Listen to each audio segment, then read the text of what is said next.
Hi everyone, and welcome to the Nurturing Astrology Podcast. I'm Dominique your astrologer and host. On this show, I will bring you practical guidance and insight from my own work, studies, and life experiences, as well as interview experts to bring you stellar wisdom from other teachers and professionals. I'm so glad you're here and thanks for tuning in. Okay, let's dive into today's show. Hi everyone, and welcome back to the Nurturing Astrology Podcast. I'm Dominique, your astrologer and host. And welcome to this week's Astrology Education Thought Starter, where we explore a question each week about how astrology might reshape the future of learning. I'm Melody, your astrologer educator and co-host. Awesome. Okay, so today's question is early reading and astrology. So can connecting symbols to ideas help with early literacy? This is a good one. This is a juicy one, Melody. So what are your first thoughts? Throwback to our foundational recording up where I kind of went off a little bit about this. When I was teaching my children to read in early education, one of the things that the guiding teacher who was just helping me shared is that there are pre-reading skills that teachers look for. And I was never taught that as like a young kid, obviously, and it hadn't really occurred to me. But looking at pictures in sequence and reasoning about what's going on in the picture and speculating about what the words might say at the bottom is a first reading skill. It's putting meaning onto symbols, because obviously if you don't know what all those little letters mean, like, it is a very abstract idea to put a sound on a shape. That is abstract. Young children think extremely concretely. They are very concrete. Developmentally, they are not ready for abstract.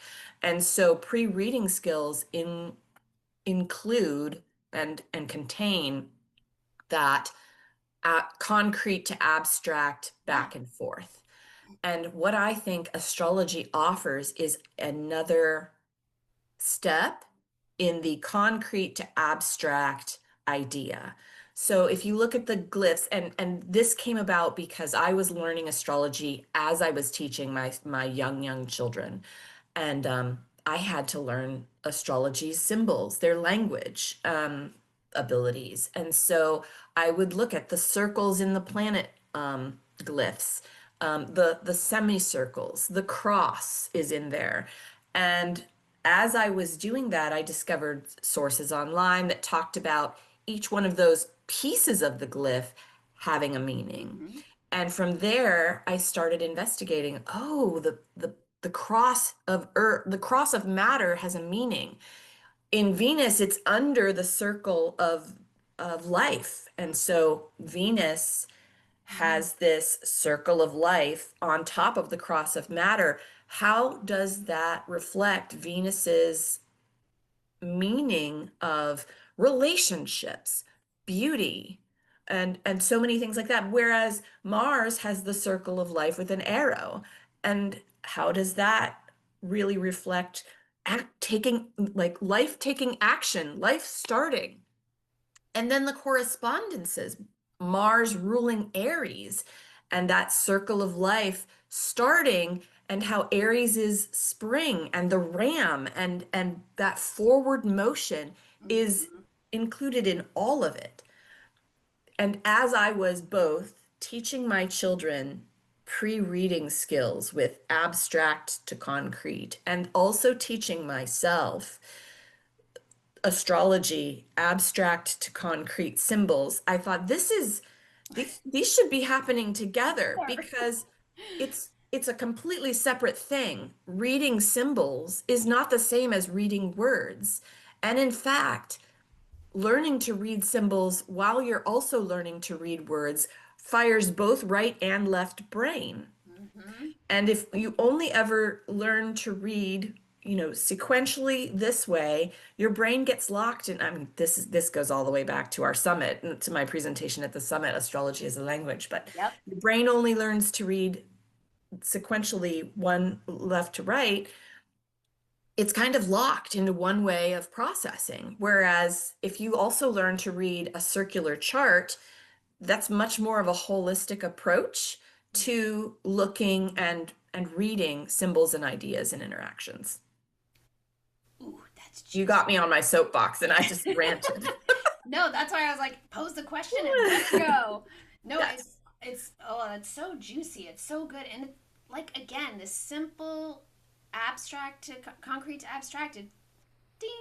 That's I mean, and that leads us to learning styles. And Mercury kept popping into my brain. Yes. You know what I mean? Yes. Because you can identify how that works for a child based on their Mercury, right? Yes. If they're water Mercuries, I mean, it's going to start with it more abstract, or they're going to be Capricorn or Earth. I mean, it's dynamic, right? How you could use Mercury Yes. and the sign that their Mercury's in, which could be their sun sign. If you look back Right. to our first thought Thought starter starter. talk, definitely go back and listen to that one because we're just building on that in terms of the rhythms and the seasons and observing in the children in our classrooms or in Yes. classrooms. Yes. And, oh, I had another thought. Yeah. And learning differences. Yep. Some children don't start reading until later. Yep. Um, I really believe that finding success in pre-reading skills can be encouraging to a child who's late to read.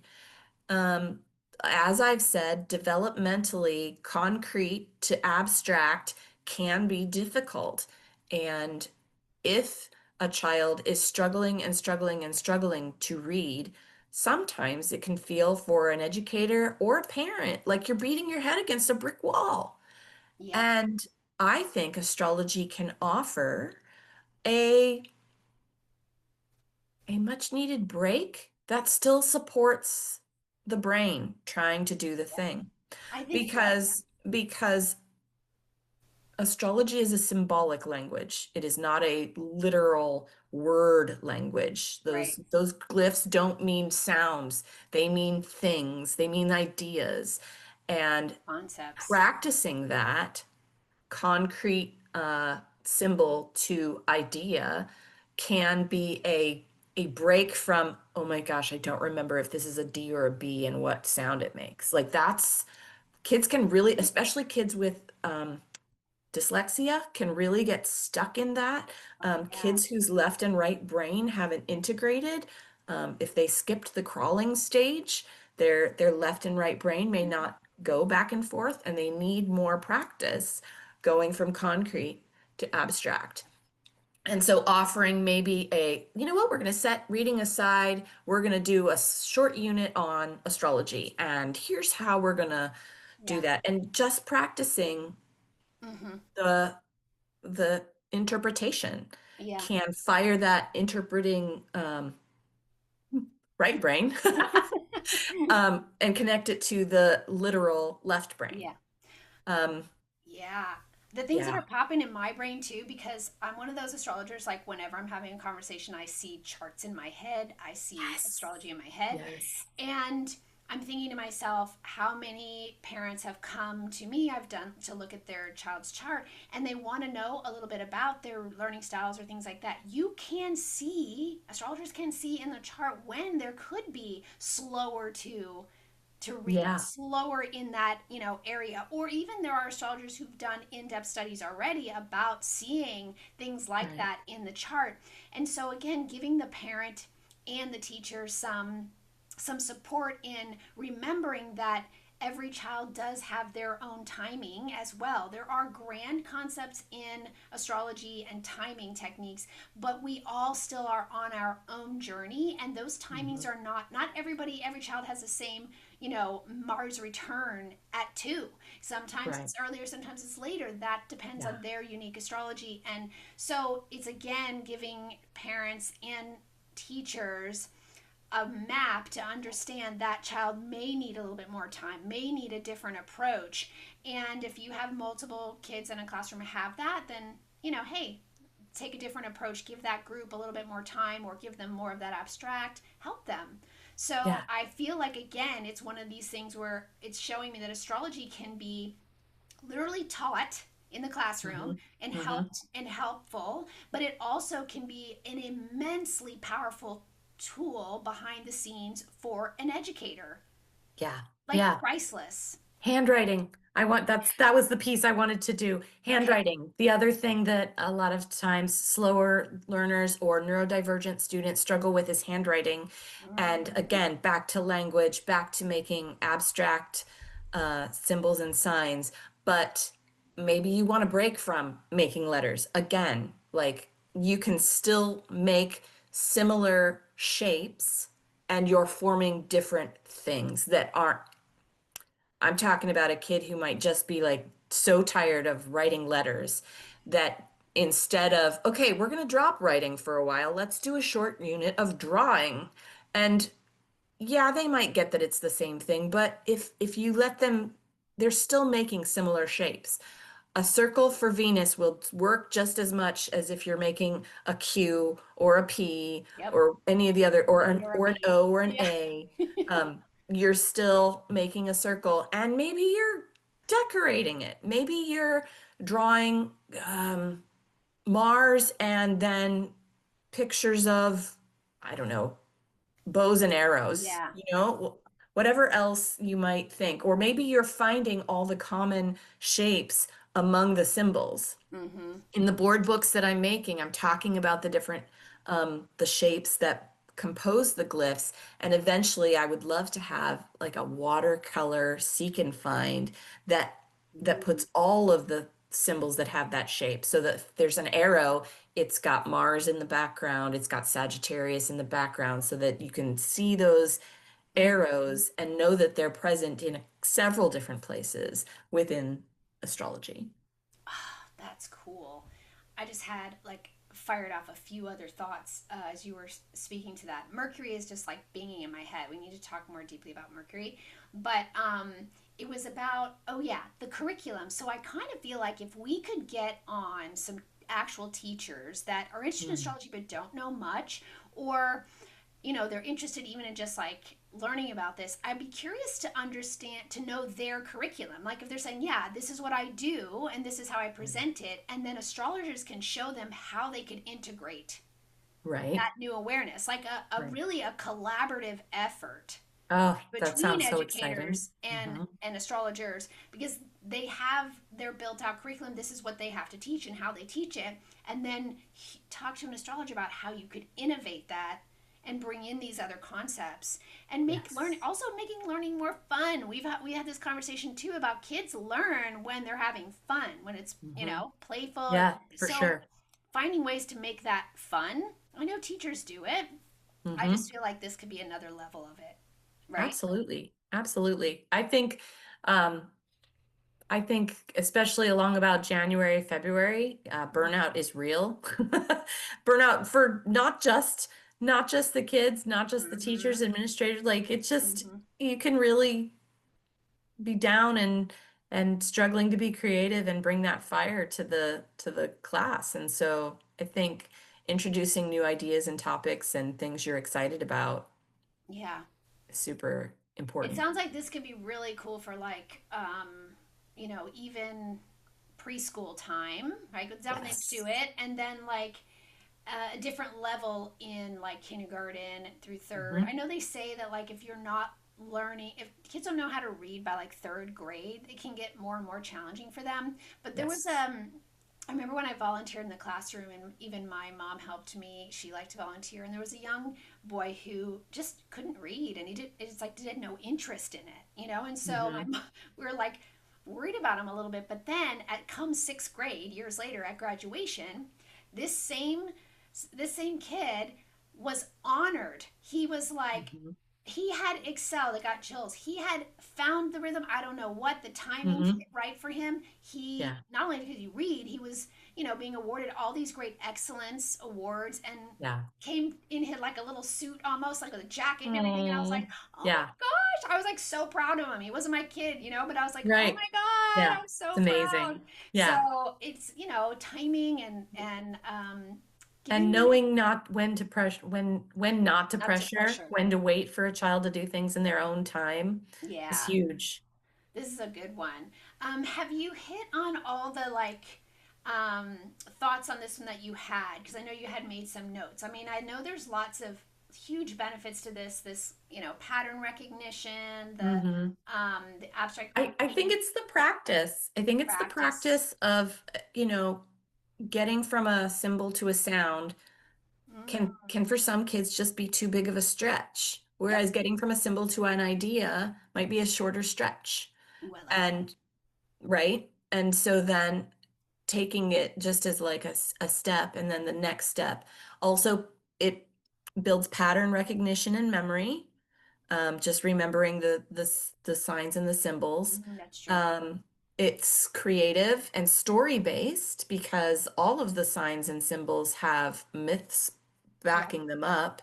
So you can go into history. And one of the things that I was remembering as you were sharing the story about the young boy who wasn't learning to read, um, that can be a real concern, and it can end up being a hyper focus and a pressure situation when parents don't see their kids reading. But sometimes it just takes something to spark their interest that they want to read about.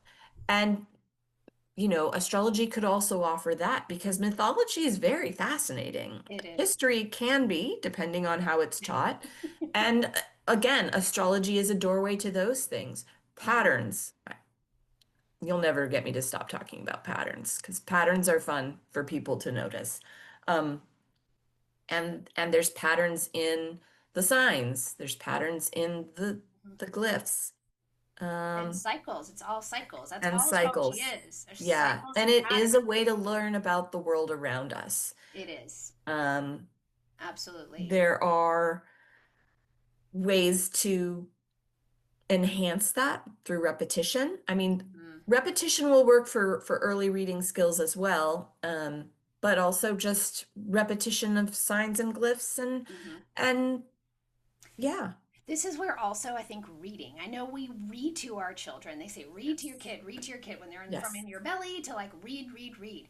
And so it'd be really cool. This is where I would do a shout out to like more astrology books for kids, right? About teaching yes, those things, right? So I know you have your picture books, but like even the book that I'm a part of, the King yes, Crab Finds that's a right. Friend, it's Yes, the idea is to teach about astrology to young kids, and the parents would be reading, to the yes, younger kids. I think there could be even more. I know there's very few like books out there, but this again, Uranus and Gemini, let's yeah, innovate. Let's yeah, write some early childhood books or books we can even read to our children to teach them because yeah, it is reading to your child helps them start this. absolutely, So I think absolutely. more books also. So Uranus and Right, Gemini, right. let's write some books, people. Yeah, yeah, yeah. And you say my picture books as if they're published. They're They will prototype be. manuscripts that I'm hoping to find a publisher for eventually. But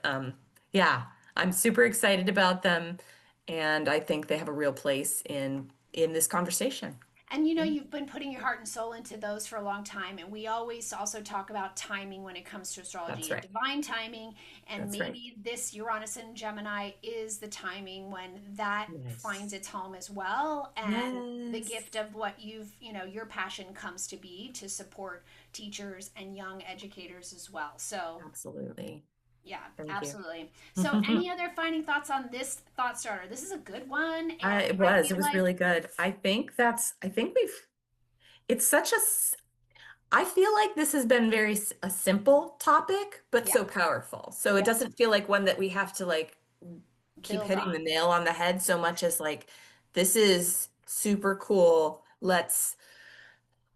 Hmm, let's find the benefit of teaching children that this symbol means the sun and that's how you shine your light. And this symbol means the I agree. moon and that's how you express your feelings Yeah. and touch into how are you feeling, That's those a kinds great of one. And things. also, don't forget talk about unconventional, unique ways. There are oracle cards. There are cards that have the planets and stuff on them. I have a couple of decks. I know a good friend of in our mom's group and a student of ours, conscious parenting and astrology, she teaches her kids that and has Yes. those great decks. So forget what they are, but if Yeah. you know those cool decks, drop those in the comments. But those are great ways for homeschoolers or early childhood educators at home could use really cool tools like that. So again, That's amazing. memorize. I'm doing a series on my YouTube channel about astrology learning materials. I've just recorded the first one, and it's about a card deck that really functions a lot like flashcards, but can also be used in a really oracle-like way too. So it's super fun, Awesome.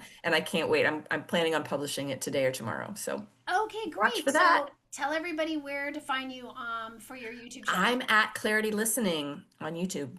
Okay, awesome. Look for that. And I Yeah. do think some of our next talks, I feel like Mercury, there's a lot of mercurial talks and talks about Mercury that are going to be on deck because it keeps Yes. coming up to me. Obviously, it's education, but Agreed. yeah, so we'll let us know what thoughts you might have, either questions you'd like us to explore. And again, if you have something to share, we want to have guests on too, whether you're an astrologer, an educator, or both. Drop us. There'll be a link in the show notes and in the comments for you to go and actually submit if you want to be a guest. A link for that, or just drop in the comments and we'll connect. So DM us or whatever on social. Yes. Awesome, Please. Moni. Great All right. thought starter, and we'll see you on the next one, everyone. Bye. Awesome. Thanks for listening, and I hope you gained some great astrology insight and inspiration from today's show. I'd love to hear, so drop me a comment or share in a review. Check out the show notes for all the details and links about today's episode, how you can connect with me on social or work with me directly. And don't forget to like, follow, and subscribe. Oh, and for my moms out there, be sure to join my private Conscious Parenting with Astrology Moms group on Facebook. Come join a growing community of like-minded mamas supporting each other in the hardest job in the world with the help of astrology. Hope to see you over there. Take care and keep nurturing the nature, friends. I'll see you on the next episode.